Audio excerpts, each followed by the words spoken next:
All right, the strings are singing. Welcome to the show right here on Shaw TV. My name is Matt Carter. Episode 122 is where we're at now, and our musical guests in behind me, Brent and Woofy. Well, actually, right now, it's actually Brent and Glen Foster. Woofy will be making his way shortly. He's enjoying a steak over in some of the playground, I think. But anyways, Brent and Woofy have been entertaining families since the 1990s. Kind of just like Friends, Frasier and the Fresh Prince of Bel-Air. We're going to hear some tunes and see if Woofy will let Brent say a few words later on this hour. Also coming up on the show, well, it would take a lot longer than the hour running time of this program to list off all the great work done by the Haven Society here in Nanaimo. But we're very, very happy to highlight their work as part of the 16 Days of Activism Against Gender-Based Violence campaign. Now we're talking about the Grace Orphanage. This is an orphanage in Central Africa that might be quite a far way away from us here geographically, out of sight, out of mind, but it's an organization doing incredibly important work, and there's a group in Nanaimo putting together a gala fundraiser to help raise funds for them. It's called Party for a Purpose. You can find out how to take part. Party for a Purpose, not to be confused with the ocean, which is a potty for a porpoise. Potty for a porpoise. Anyways, we're also going to meet local comedian Peter Hudson, who I insist is much, much funnier than I am. Of course, laughter very important during these great days. There's also a connection to mental health as well. Speaking of connection, as part of a regular Seniors Connect series, we're going to meet two of the many important staff members from the Nanaimo Community Hospice. And we're going to highlight how they deal with sort of end of life, but in a very engaging way, not a very tragic way. Interesting stuff. You got to check that out. Now, let's be frank. How are your toenails? Well, if you sort of rolled your toes under your soles right now and embarrassed because of toenail fungus, well, don't sweat it, don't fret it, because we're going to be talking to a local pedorthist about prevention and treatment. Pedorthist. Did I get that right, Charlotte? No?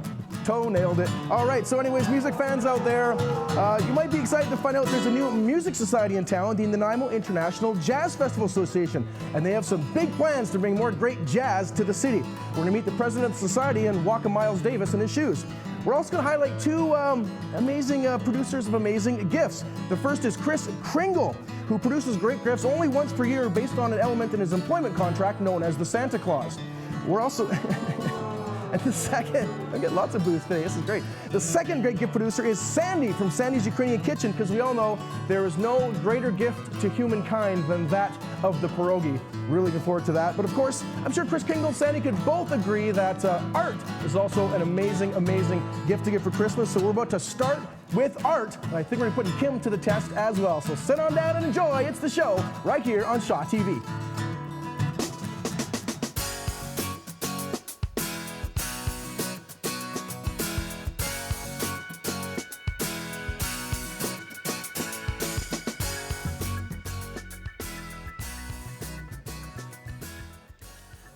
Hello, everybody. Sorry I sneezed during your segment, Matt. Sorry. So everybody, welcome. I'm so excited. Today we're joined by Heather Goldminc, and she's one of the most amazing artists I have met in a long time, and it is incredible. So we're going to talk a little bit about her Christmas show coming up. Hello, Miss Heather. Hello, Kim. Thank you for having me. I am so excited because when is your show? When is this studio opening? Okay, so we're having a beautiful big Christmas show on November the 26th and 27th. Right. And we want everybody, bring all ages, and we are going to have a Christmas show featuring Christmas and all things Scandinavian. So this is what we're going to get into today, a little bit of a demo. Right. So you're doing the Delft, like you're kicking up the Delft theme right now. Why is that? Well, we wanted to feature something. We try really hard every Christmas show that we do to feature either a certain culture or certain type of a look so that the show really has a feeling when you come into it. So this year we decided Scandinavia is where we're taking everybody. So we're going to feature the Dala horses of Sweden and the Delft ornaments that you see all over Holland, and also a very special bit, it's called the Royal Copenhagen line, that I'm trying to emulate, but in a much more modern way. Nothing about Royal Copenhagen here, but in our way. And hopefully people are really going to enjoy this. It's a new way to look at Christmas, but from really traditional ways. Okay, so you gave me a few tips on how to do this. Really, I'm doing the daft Copenhagen. So it's not, yeah, so I'm going to take this. Yes. So we take this. Yes. This is our bulb, and it's already been fired. Right. And then I'm taking the point. Right. Sorry, I can't see it. I know I'm blocking. But it looks like an eyebrow. Isn't that cool? It does. So and it's because of the thickness and the lightness that gives it that Delft look, That's right. Is that what you're saying? So when you're painting Delftware, and when Delftware was first introduced, it was actually made with layers and layers of cobalt paint. And it's a watercolor technique that we're using on porcelain. So when you're building up layer upon layer, the fired piece has depth to it. So we actually, and what they work with over there, they're working with 3 different tones. So it's basically watering down or whitening down of each one. And you're building up from the lightest colors to the darkest. And then when they're fired, it doesn't look like much at this point, but when they're fired, they're going to be magical. Because this is extraordinary. So this is one that you fired yesterday, right? Out of the kiln this morning. This morning, really hot off the presses, so to speak. So the beautiful colors, right? Just incredible. So this is just one of the pieces that you're going to be featuring on your Christmas show. Exactly. Okay, so let's talk about a few other things that you're doing, because I'm always in awe. Now, I don't know if we can get a shot of this, but this is an amazing snowman that you did. And so who carries that snowman? Who did that? Tell me. Well, I'm very, very honored, because my career actually, most of the time I'm at home and I'm designing for companies worldwide, and it's just such an honor to be in Lanceville doing these little jobs. But that particular piece I designed for Costco, and then it went to Costco worldwide. And it's been to Mexico, it's been in Japan, it's been in the UK, and all across North America. And to have these pieces carried with my little signature, it's quite an honor. Yeah. It is. Who else do you design for? Because you have an impressive list. I've been really lucky. So Disney likes my quirky, whimsical style. Yeah. And just recently I've designed a dinosaur line for the Museum of Natural History. Wow. So who knew? Epcot Center carried my work. And one of my favorite things, and we're going to have some of this at the show, is, do you know the little wonderful bear that's on the Celestial Seasonings? Of course, Sleepy Time. Yeah. So they've asked me to bring him to life in ceramic. So Celestial Seasonings bear is part of our line. And his quirkiness, it just works into my work nicely. Beautiful. So we're going to have some things that are already been created, and we've got so much to say, but we've got some of these beautiful things that you've hand built. Your show is in Lanceville. It is. Upper Lanceville. We are going to be the 26th, 27th, and I think Santa's there on Sunday, right? Santa's coming on Sunday. Please, everybody, Santa wants to meet everybody. Bring your grandchildren, your children, bring yourselves, and bring your pets. Perfect. And the proceeds from that are going to be going to the Vancouver Island Education Program, and you're giving back to the kids locally. So Absolutely. That's fantastic. We believe that. We just give back. Well, it's great. So November 26th and 27th, Upper Lanceville. Just watch the screen. It'll give you all the information you need. We're going to head over to Miss Carolee. You've got it on Shaw TV. I'm Carrie Lee McDowell. Joining me today is Housing Manager from Haven Society, Dawn Clark.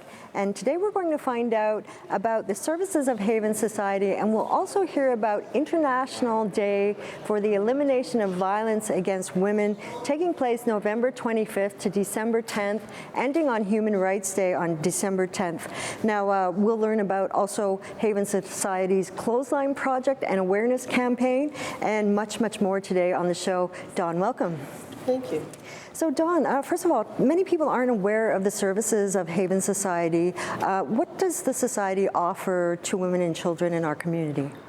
We offer a variety of services. Most people are familiar with our transition house, which is a safe haven, safe shelter for women and children fleeing violence. We also have a safe house in Parksville for women and children in that community who are fleeing violence. As well, we have a host of services at our community services building. So we have women's counseling program, we have community victim services, we have outreach services, and we provide a variety of groups and individualized and group support to women, children, and families who need to access our services. And you do such great work in the community. Speak about the upcoming International Day for the Elimination of Violence Against Women. What does Haven Society have planned for that event? So we have the Clothesline Project, which is our second year. This is the second time that we've done this, and this will be part of the 16 Days of Activism Against Gender Violence, which starts, as you said, November 25th and concludes on December 10th, which is Human Rights Day. And so essentially what we want to do is we want to create an awareness through an interactive visual art project and establish an annual grassroots movement. And our whole focus is to have people begin to talk about domestic violence, and to use the analogy, we're going to air our dirty laundry. And we want to start the conversation, and we want to have people in our community develop an awareness and also begin to talk about the issue and from there begin to look at solutions to eradicate violence. So different forms of violence exist in our society against women, from bullying and harassment to emotional and physical abuse. What are some of the strategies we can implement to overcome this violence in our society? Well, I personally believe that prevention should start early in life. I think that through education and work with young people in the school systems and in our homes, that it's important to promote healthy and respectful relationships from the get-go. I mean, I think that that's paramount. I think it's important to provide young people with tools and the expertise to understand the root causes of violence. I mean, I think that if you don't have an understanding of what causes violence, it's difficult to prevent it. I also think in tandem with that we need to continue to provide services and programs that address issues around violence and provide people with the support that they need to move beyond the trauma. And ultimately, I believe that we need to stop blaming the victim and hold the perpetrators of violence responsible and accountable for their actions. So how can people from our island community get involved and help Haven Society, and what is your website address? Our website address is www.havensociety.com. There's a variety of ways that people can become involved.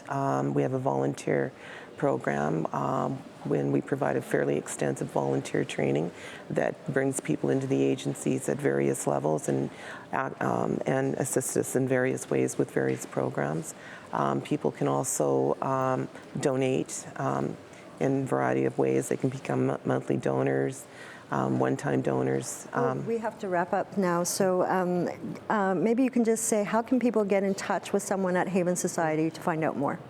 They can call our front desk. Our number is 250-756-2452. Well, thanks so much for coming on the show today to discuss these important issues in support of the work of Haven Society. It would be great to have Haven Society back again in the future. Thanks so much again, Dawn.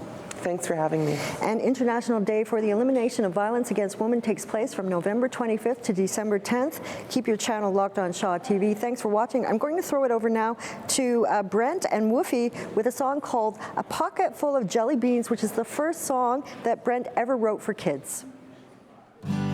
A pocket full of jelly beans. Oh, I love those things. I love to munch a bunch each day.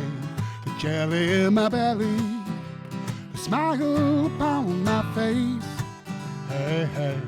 A pocket full of jelly beans. The marvelous thing. I eat them both day and night. And I'll share my beans with you. The jelly too, alright. I'm getting hungry. They come in green and blue, and orange too, and maybe even red. Pink and yellow, green and black, a wonderful snack. I even eat them when I'm in bed. A pocket full of jelly beans. Well, I love those things. I love to munch a bunch each day. The jelly in my belly, the smile upon my face. My friend Mr. Glen Foster, right here.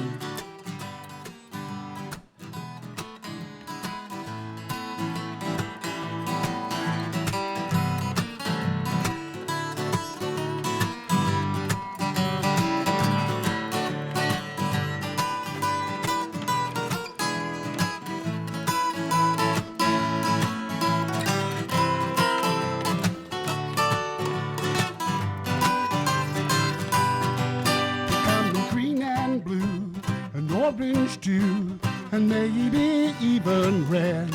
Pink and yellow, green and black, a wonderful snack.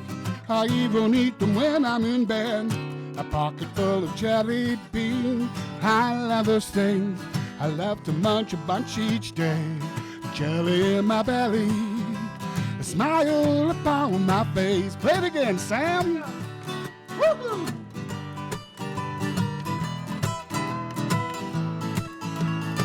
Like jelly beans? I do. Sometimes they get all gooey in your pocket. So you gotta eat them fast. What color are they, Glenn? Red, white, and blue. All right, here we go. Pink and orange. They come in green and blue, and orange too, and maybe even red. Pink and yellow, green and black, a wonderful snack.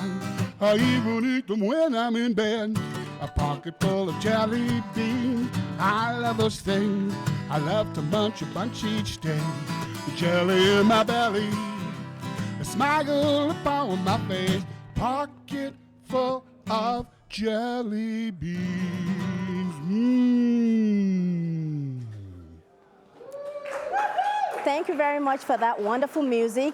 If you're thinking of something to do with the purpose, well, I have just a great idea for you. My guest, Johan van Rensburg, the president of International Widows and Orphans Fund, is here to tell you how to party with a purpose. Welcome to the show, Johan. Thank you, Isela. I'm sorry I'm laughing because Matt already made a joke about party for a porpoise or something like that earlier, so. So anyways, how did you hear about Grace Orphanage? It's an orphanage in the Democratic Republic of Congo. So how did you hear about them and what drew you to them? A friend of mine told me about these two young men who lost their families in the war in Congo and how they returned to the country to start an orphanage to take care of 35 war orphans with 3 other volunteers. You know, I just couldn't get it out of my mind. I would wake up in the middle of the night and think about 35 children and caring for 35 children, just the enormity of that task. And I just had to do something. And we did. And together with 5 other people, we incorporated International Widows and Orphans Fund to support them financially. Okay, so how does Grace Orphanage work and what role do you play?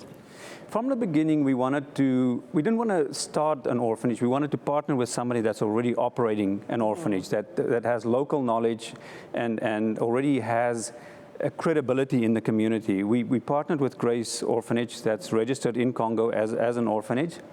And we're very proud to say that over 95% of the funds that we raise make it to the children because we are all operated by volunteers on this side as well as on the other side. Okay, so we do have some pictures to show you, and can we go through those pictures quickly? Because I know you have made changes in the orphanage, and we do have pictures to show people what the things you've done. So can you talk about those changes? Yes.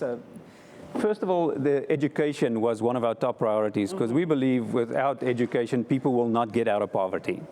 The second priority we had was nutrition because without food, kids cannot learn. So we wanted to make sure that kids have food to eat. And, you know, when you see those kids eating, we only provide 2 meals now. We don't have the funds yet for a 3rd meal, but they have 2 nutritious meals a day. Third priority was clean water. Intermittent water supply there is probably one of the biggest problems. In Africa, it's one of the most preventable causes of diseases is clean water. And so we've got a 3,000-liter tank where they can accumulate clean water and have backup water. And then the 4th priority was sustainability. We wanted to make sure that 10 years from now, these people can take care of themselves. And we're very fortunate that Hosea, the orphanage manager, has a degree in agriculture.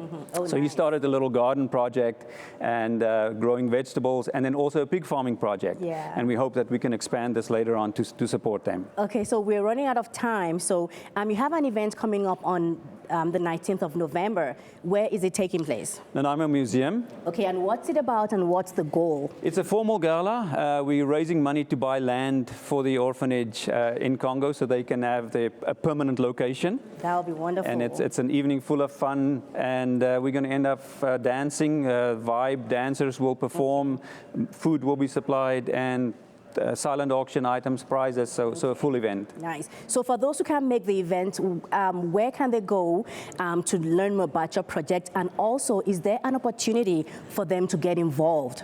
Definitely. We have 2 websites. Grace-orphanage.org talks about the orphanage in Congo, and the children's stories are there. And please read those stories. They are amazing.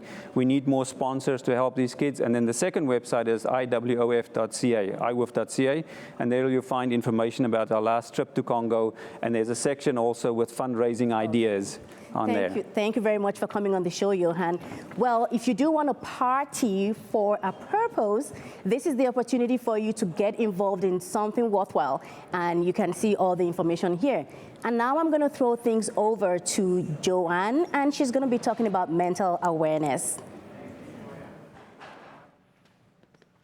Hi, well, thank you so much, Bisela. That was a beautiful piece with some really inspiring photographs.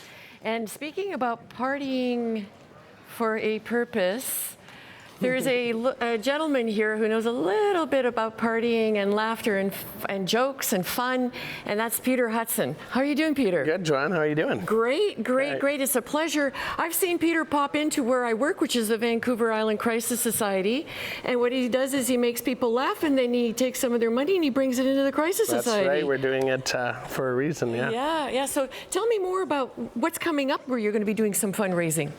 We do a show for mental health awareness. This is the second year that I've been doing it at the Queen's downtown Nanaimo. I bring in the best comedians that I could find in the country, bring them to our city for some laughs. We have a great, amazing evening. Raise some money for mental health awareness and or for the Crisis Center, and just really, it's about getting people out in this weather and getting some laughs and having a good time. It's a really good time. And you know not a lot about laughter. Here are some kudos here, some awards. 2016 winner this year of the Yuck Off at Yuck Yucks in Victoria. Yeah.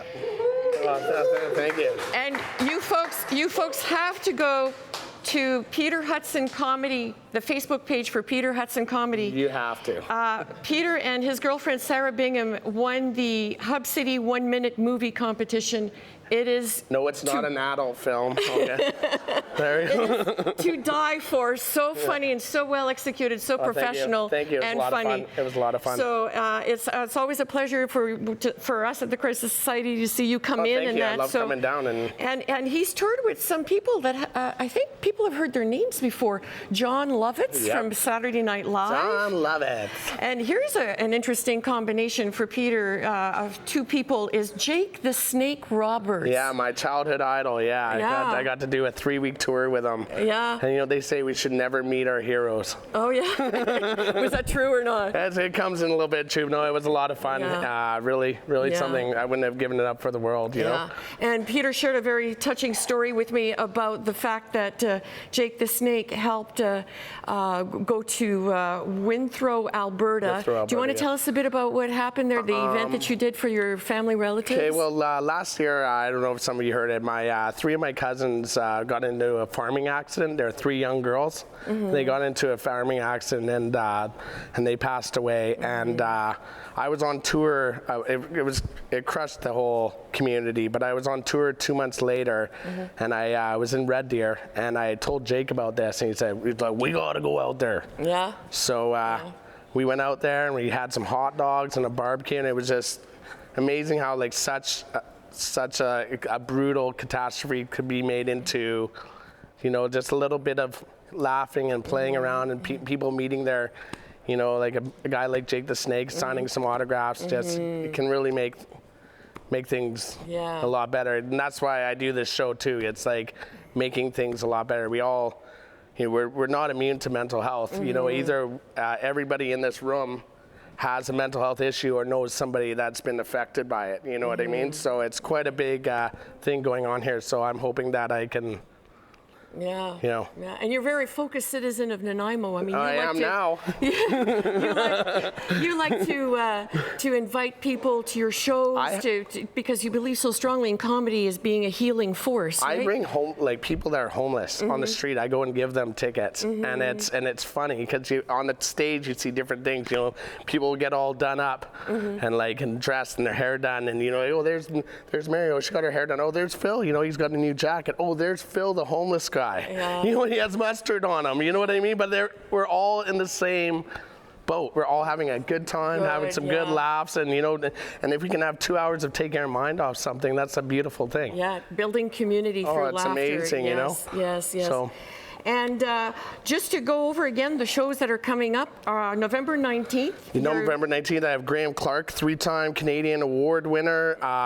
And Zach Galifianakis calls him probably the funniest guy in Canada. He's amazing. He's from The Debaters, which some of you might have heard. Right, Yeah, right. Okay. The Debaters. And then on December 16th, I have Ivan Decker.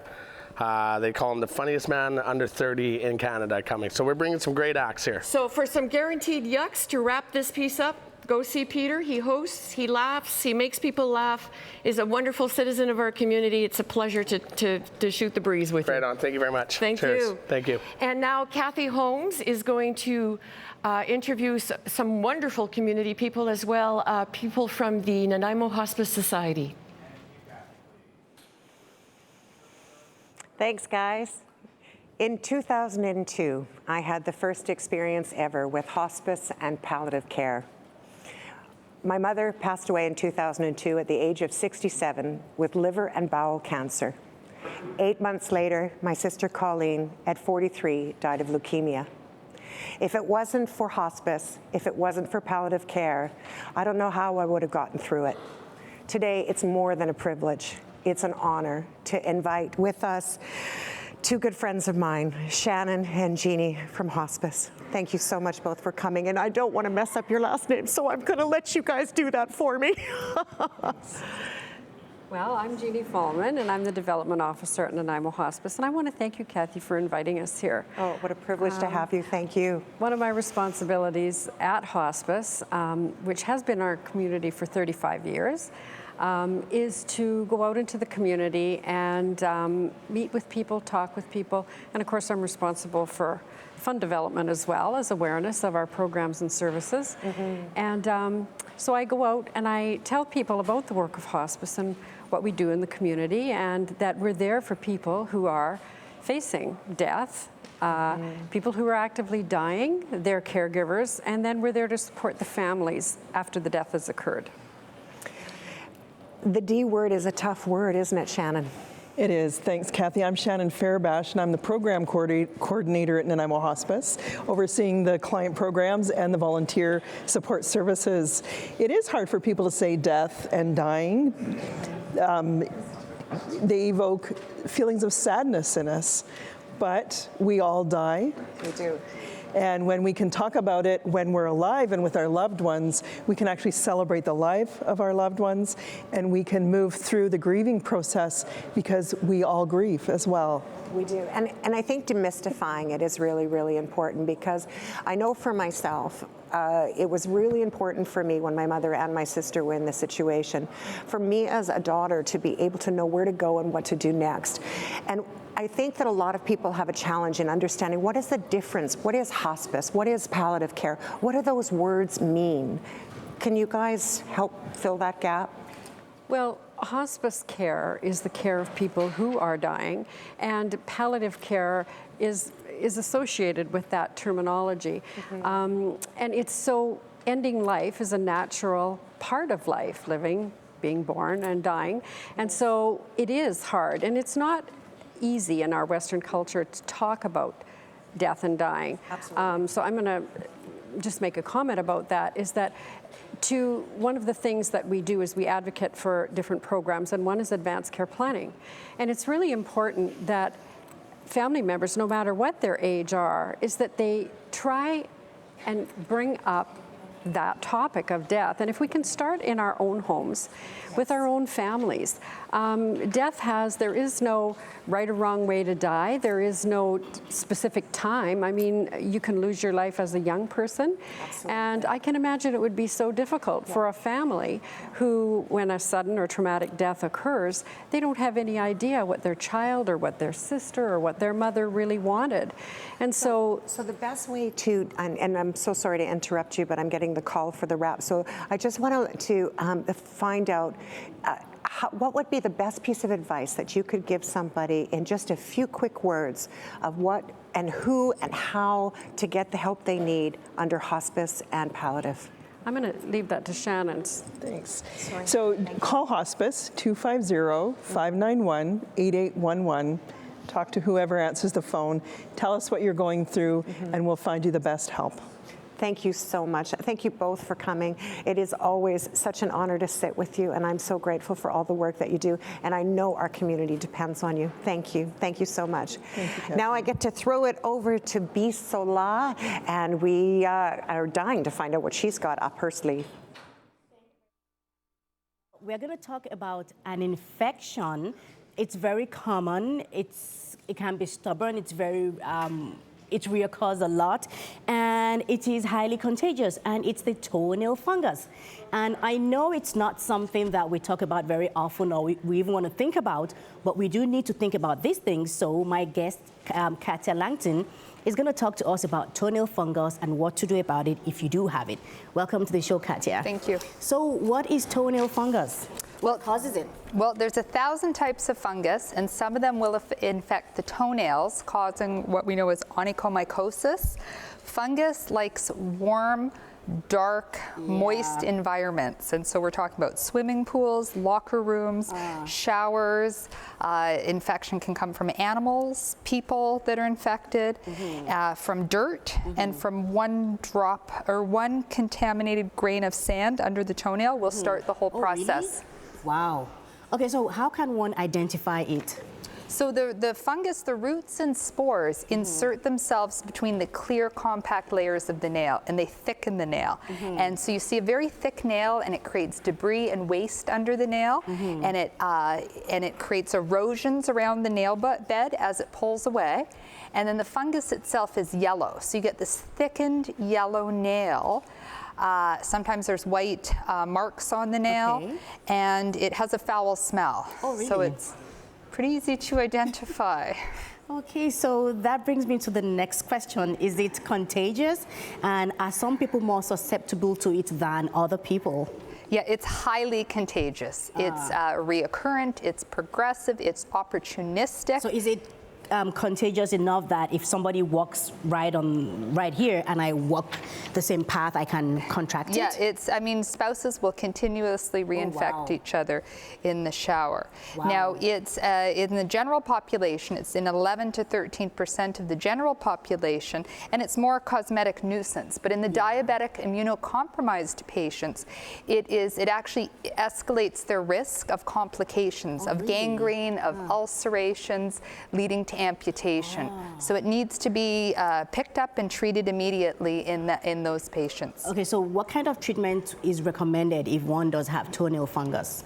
So if we catch it early and it's mild to moderate, that means it's not in the whole nail bed and it's not in all the toenails, then we can use topical drops on each toenail, 1 drop per day, per toenail until it grows out. The big toenail will take a year. And for how long does the treatment go for? Well, the big toenail might take a year to grow out. But if it's severe, if it's in all the toenails and the entire toenail bed, then we're talking oral medication. So, you know, and not everybody can take it or pass liver testing to do that. So we want to catch it early.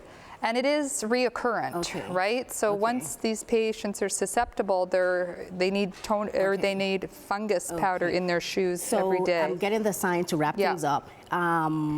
I know that with diseases and illnesses, prevention is the preferred way. How can we prevent toenail fungus? Wear closed-toed shoes in any public places. If you catch it early, then when it's on one toenail, treat it early before it goes to all the toenails. Okay, thank you very much for coming on the show. And she does have a foot clinic that she runs here in Nanaimo, and the information is going to be on the screen. And I'm going to throw things over to Matt. All right, thank you very, very much, Bisla, and thank you, Dr. Langton, for being here as well. I do have to say, if we ever do develop a mobile foot care clinic, please call it the tow truck. Just call it the tow truck. He's funny. Anyways, one of my biggest fans here right beside me, Brent and Woofy, our musical guests here on the show. Hello, Brent. Hello, Woofy. Come on, big round of applause. Come on. And apparently, Woofy also does exercises. Now, I'm taking a whoa. Now, the one thing I want to say quickly about Woofy here is Woofy's first TV exposure was actually on Shaw TV back in 1993, and I think may have a photo there. I'll give it to Dax to run that photo there and see if we can get it on the screen. Where's it? Oh, there we go, 1993, the old Shaw TV studios downtown. And what can you tell us about that show there? What do you remember? You look really old. I remember doing that show when I was just a kid. I was a pup. Also a pup, yes. And how nervous we were to do it, because Woofy was brand new. That's right. Well, I remember seeing on your website, I mean, you originally did sort of children's entertainment songs for your sons. That's so right. Again, starting in 93. Did you ever imagine you'd still be doing this today in 2016? Yes. And Woofy's still kicking it in there. Yeah, I'll still do the same thing I did, let's see, 23 years ago. Which you actually figured is 164 in dog years. How do you feel, Woofy, about that? No, okay, no hyperventilating. It's I'm okay. Are you all right? I'm okay. So this is great, like ventriloquism. What is the real challenge to ventriloquism, apart from the obvious? Can I answer a different question that's more entertaining? Sure. Woofy has a mind of his own. He does whatever he wants. Sometimes I don't even know what he's going to do. I'll do what I want. The challenge of ventriloquism is to keep the focus on the puppet. And then I could do whatever I want, as long as he's moving and dancing and singing. And taking a whiff, apparently. Yeah. You like my nose? But does the beard help at all? Is the beard an essential part of ventriloquism? It's interesting because I did a introduction to the, you know what you're saying? Yeah, I know what I'm saying. My brother saw it, and him and I are talking. He says, you know, I've never seen it with the beard before. He says, it's very interesting. When you talk, the beard moves, and when Woofy talks, it doesn't. That's not what it's there for. It's there for other things. Well, the beard also gives you a bit of a Santa look, which is, I think, very important, because I know you guys together have done a lot of stuff with Christmas albums, Christmas specials, and also Christmas show coming up. So I'm going to quickly hold this up. Can I just tell you this? Because What's I have that? a picture of me and Woofy from 93, then 2000, up to now, and my friend Pam looks at me and says, you're growing into Santa.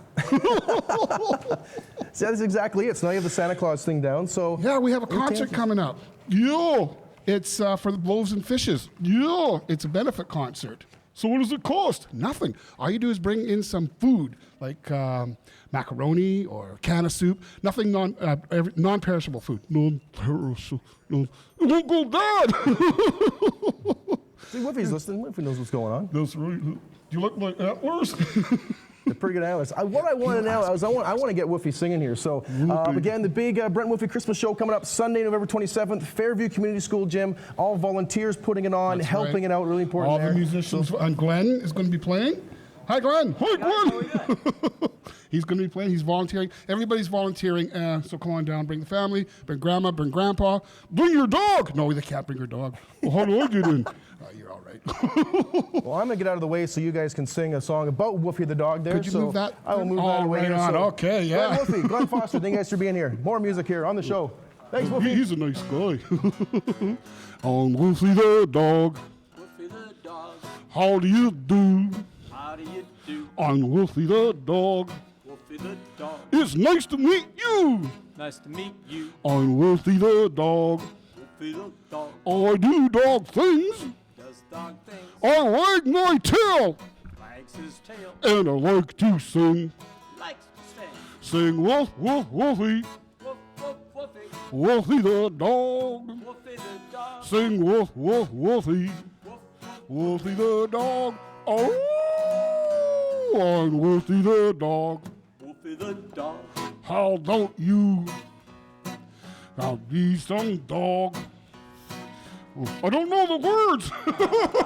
They're right there. Wag my tail. I already said that. And we'll have some fun. How you doing, Glen? Have some fun. I'm Woofy the dog.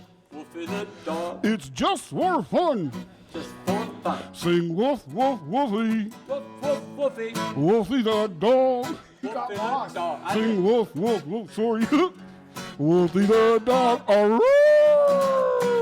I'm Woofy the dog. He's Woofy the dog. I am K9. He is K9. Imagine that. Imagine that. And I like cats. He likes cats. I'm Woofy the dog. Woofy the dog. It's really cool. Pretty cool. To meet a friend. Meet a friend. Well, just like you. Just like you. I'm Woofy the dog. Woofy the dog. Sing woof, woof, woofy. Woof, woof, woofy. Sing woof, woof, woofy. Woof, woof, Woofy the dog. I'm Woofy the dog. Woofy the dog. Imagine that. Imagine that. I am K9. It's K9. And I like cats. He likes cats. I'm Woofy the dog. Woofy the dog. That's really cool. Really cool. To meet a friend. Meet a friend. Well, just like you. Just like you. I'm Woofy the dog. Woofy the dog. And it's nice to meet you. Nice to meet you too, Woofy. See you at the concert, Glenn. Goodbye, everybody. Woof, woof, woof, woof. Say goodbye, Woofy. Goodbye, Woofy.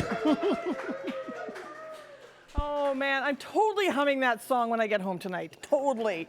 So I'm really excited because today I get to hang out with Kris Kringle. How are you today, Mr. Kringle? I'm doing fine. I've just blown in the shawl here. It seems like all these beautiful people have inherited the Christmas spirit already. So allow me to be the first to wish you all Merry Christmas. Aw, you're so sweet. Hey, just a start. So what's happening this month? Well, this month is a very famous month. Again, it's about the 23rd year now, and all the crafters from all around the territories have come and bring their wares. I'm so looking forward to being able to go there. That's the 17th of this month to the 20th. That's it. Wow. Hey, so is it too bold of me to ask how old you are? 1643 years old. What? Yes. You look pretty good, my friend. I was born in the 2nd century. And I lived to 243 to 343, and I may be 73 years old at the time I died, but the legend carries on after all these years. And so hopefully this is what we can do with Kris Kringle tradition and the carryings on that we go with the craft fair and all. Perfect. Well, so we had, you had a lot of fun this summer. Can you tell me some of the adventures you had this summer? Because you were holidaying here, right? Yeah, this is this is Paradise Island. You know, if you want to have fun, you come on to the island. And let me see now, Shaw is here. You got to come and visit Shaw, and that's for sure when you get here. But we started out with the paddle boat races. We saw them, and we went to the silly boat races. We did the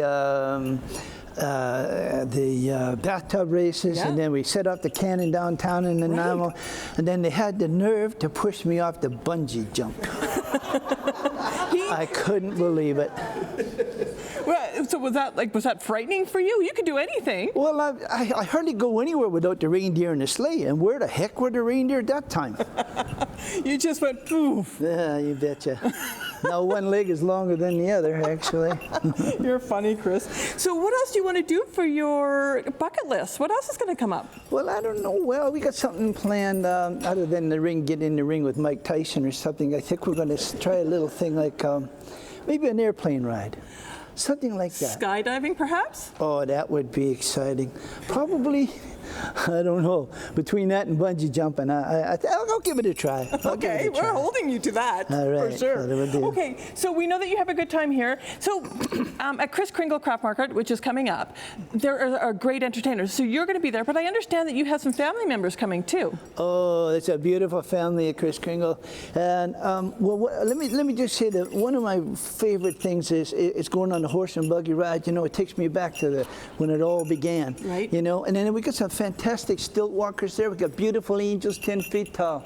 You have the gingerbread place up on the stage there, and you got one of the most fantastic face painters you'll ever see anywhere, and that's Kathy. She'll be there celebrating it all. And this is all put together. I got to remind you about a beautiful lady that put all this together, and her name is Magic, and you've got to come and meet Magic and the rest of the gang that's there. There's so much going on at Kris Kringle. You're going to be there. There's lots of photos. There's entertainment. There's everything there. So we're going to have to head off because we've got to go and talk to Carol Lee over the main set, because she's got some great things that she wants to talk about as well. But thank you so much. Looking forward to it. Merry Christmas. Thanks so much, Kimberly and Kris. I've got a very, very exciting news here. Very exciting news. A new jazz festival is coming to Nanaimo. Joining me on the show today is President Andrew Humsey of the Nanaimo International Jazz Festival Association. They're having an inaugural launch at the Port Theatre on November 24th from 4:30 to 6 p.m. It's going to be awesome. We're going to hear about the history, current plans, and future plans from Andrew. And you want to note that jazz is hitting a special milestone in 2017. We will have had 100 years of jazz. Andrew, welcome.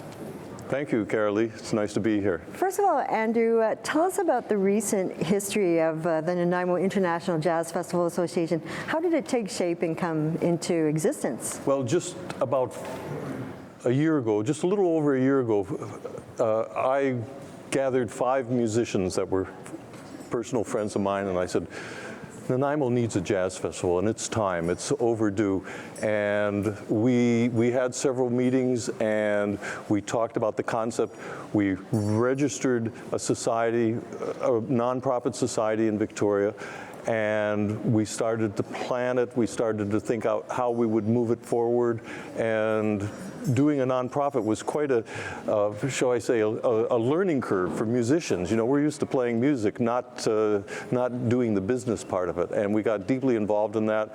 We got people in the community on board, and now we have a great team, which includes business people who work in the downtown core of Nanaimo. How did you feel you could share your expertise as a jazz musicologist, musician, and band leader? Well, originally I'm from Montreal, and you can see by my hat, it says here, the Montreal Jazz Festival.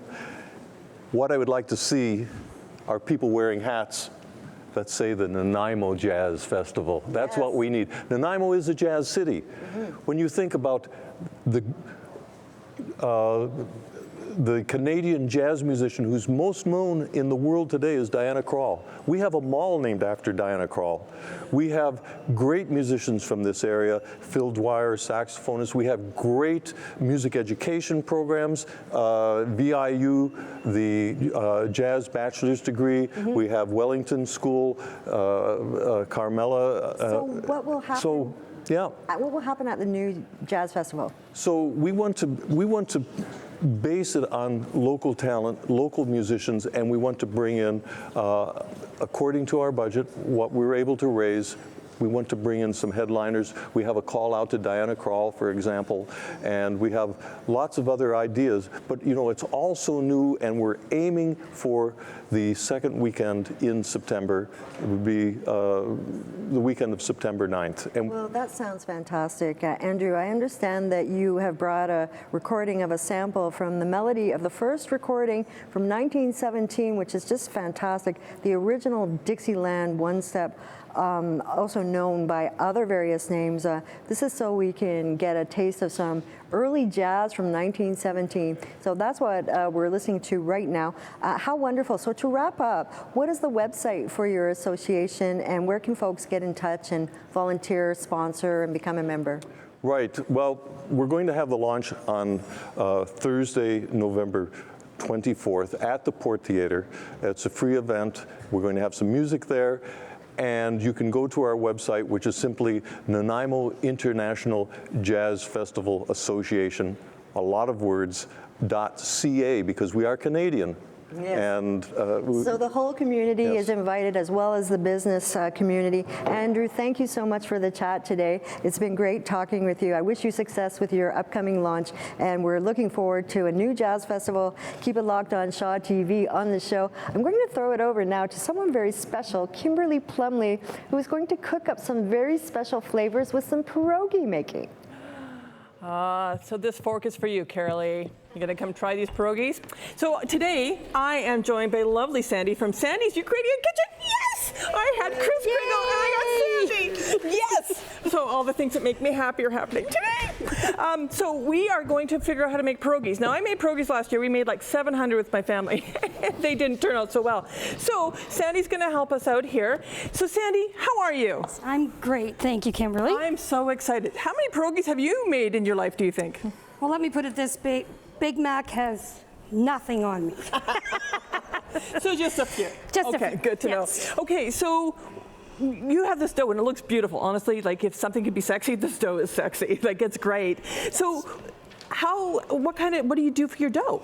It's simple. It's just the love of cooking. It's the love of the dough. Right. It's just basic flour, the hottest water you can handle, oil and salt. Right. That's it. Right. That's the magic of the dough. Okay, so then you've rolled it out and it's not too, can I pick one up, do you think? All right, so they're not too thick, not too thin. They're just I could sing, right? Brent Woofy can help me out with that. So let's see how you put this together because I fail. The filling always comes out. Okay. All right, So you magic girl, go. Just play with your dough a little bit. Okay. You always take your little spoonful. You have something that you measure. I mean, I've done gazillion pierogies. Right. But you have to make sure that they're always shut, pinch tight. Right. You don't lick them with your fingers? I used to when I was little. I'd lick them and stick them. Oh, good. Yeah, but I've grown out of So that you're not now. saying No, that I you don't do should that no more. It's good for restaurant business. Yeah. So customers, I don't do lick and stick no more. But this is our pierogi. Nice. That's beautiful. So one of the things that I know that you're coming to Kris Kringle. How many years have you been with Kris Kringle making pierogies? I believe 11. Whoa. Okay, so that's sort of another piece of Kris Kringle that people come for. They come for the magic, but also the pierogies. Exactly. I get it. They come for the food, they come for the entertainment, they come for it all. Okay, so hey, what's in the filling? This filling here is potato, cheddar, butter, and onions. We have 9 different varieties of pierogies. What other varieties do you have? We have all types of fruit. We have sauerkraut. Oh, okay. Yeah, that's my favorite, is the Okay. sauerkraut. Yeah. It's German, Ukrainian, so same thing, sauerkraut. Right. And we have veal, we have pork, we do chicken, we do cottage cheese, we do cottage cheese and egg. We do, there's all different types of pierogies that we have. So you're Bacon. a sauerkraut. Bacon. Let's Bacon, go. you gotta have bacon I on know, it. right? Yes. Absolutely. Okay, so can I try one? You sure can. Don't Okay, screw it up though. Remember, you're on TV pressure, now. No pressure, man. There you go. Okay, so I'm just stretching a little bit. A little bit. And then I'm going to take like a Don't overdo it. Okay, and not licky sticky. Okay. No licky sticky. From the bottom. Oh, she's wrapping a present. It's Christmas. Come on, give me a break. See, now that would not be acceptable because this it's is going to why fall I apart. Yeah, so you're fired. No pressure. No pressure. I'm fired. You're fired. Yeah. There, forget it. Okay. See? Ay, ay, ay. That's okay. I'm a pierogi failure. It's okay. You're better at other things, okay? So she's also a motivational speaker. Yes, I am. So, yay. No, that's awesome. Okay, so I know that I'm not so great at this. Okay, okay, now you have things frying. Well, do you boil first? You boil them first. You always boil them first because everything's always made fresh. We fresh make them or fresh and freeze, and then that's how you boil them. How long do you boil it? Salted water? Salted water for approximately anywhere from 6 to 8 minutes. Okay. And then if you like, as we do it at Kringle every year, we fry them. So because we have the sauerkraut too. Oh, the crowd loves it, yeah. So of course there is the finished product. I think there's enough for a half each. You don't get any because you failed. But other than that, there should be one for everybody. Oh, nice. That's not enough for this crew. No. So I think, Matt, do you want to come in and try one of these? Do I? I know, do you? Okay, so is it going to be too hot for him? Yeah. Here, look, I have this. He can handle it. I have learned with you that you need a fork. yes, and a napkin. Yes, okay, you're going to head in there. All right. Well, first I'm going to completely destroy your microphone. Sorry it's about my that. day. Exactly. That's the way it is. Oh, the onions, the butter. Oh my goodness. Well, where's that napkin? You guys count if he eats a half, because you guys might want the other. No, I'm eating the whole thing. He's eating the whole thing. Yeah. There you go. So. Oh, that's good. Yeah, see? No, that's fantastic. Oh, that is fantastic. Good answer. There we go. I'm going to say fantastical. And if you want That's this, completely you got to wrong. come to Kris Kringle. We only got 2 weeks to go, and then these fabulous things are going to be at Kringle. That's right, and you have borscht there. Borscht there. We got pork schnitzel. We got a lot of German dishes as well, because German and Ukrainian dishes. Get back over here, sir. I have children and grandchildren. Eyes at the back and sides of the head. So like I say, it's a fantastic event to come to. Kris Kringle, we're going to be there for 4 days. inside the kitchen doing these fabulous pierogies. Oh, that's the smell. The smell is incredible. I sort of taunt you, but it is pretty incredible in here. So they're good? You like it? You're not going to speak with this mouthful. That's great. So we've got lots of other, so you also have Ukrainian kitchen downtown, so people can come there as well if you want the frozen come goodies. down there and come pick up the frozen. It's only a matter of 10 minutes and you got yourself a complete dinner. It's pretty simple. And everything is homemade. Homemade. So, homemade. And with love. And with a lot of love. We don't use any machines at the restaurant. Everything is done by hand. Wow. Yes. Yay. Yay. Well, I got to say, Sandy, I thank you, and I was so excited that you're going to come on the show and just chat with us a little bit more about pierogies.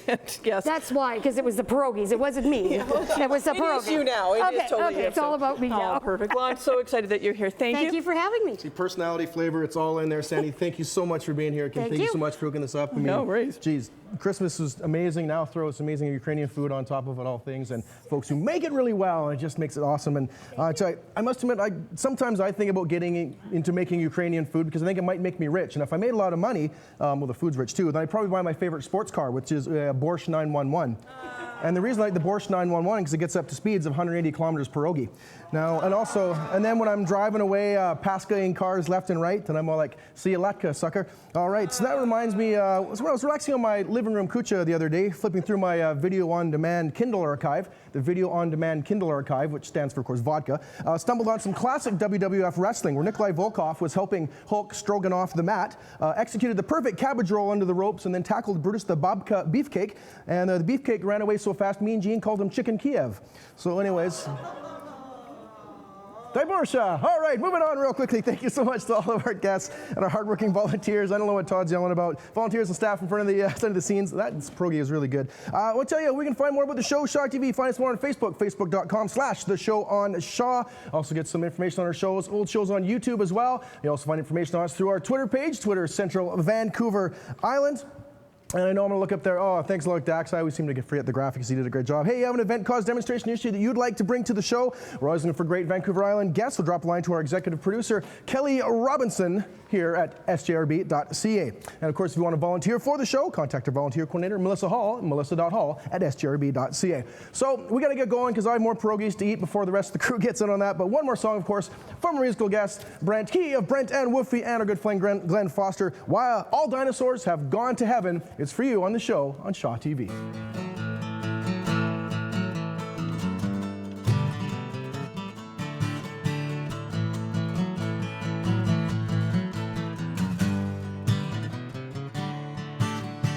A long time ago, when there were dinosaurs, they lived on this earth and then they went away. But I wonder, oh, I wonder, where are the dinosaurs? Yes, I wonder, oh, I wonder, where are they today? Not so very long ago, a man found a dinosaur. He dug up the bones and he put them on display. But I wonder, oh, I wonder, where are the dinosaurs? Yes, I wonder, oh, I wonder, where are they today? Where'd they go? All dinosaurs have gone to heaven. We dig up their bones, we're gonna get them. Put them in a museum so you can see them. All dinosaurs have gone to heaven.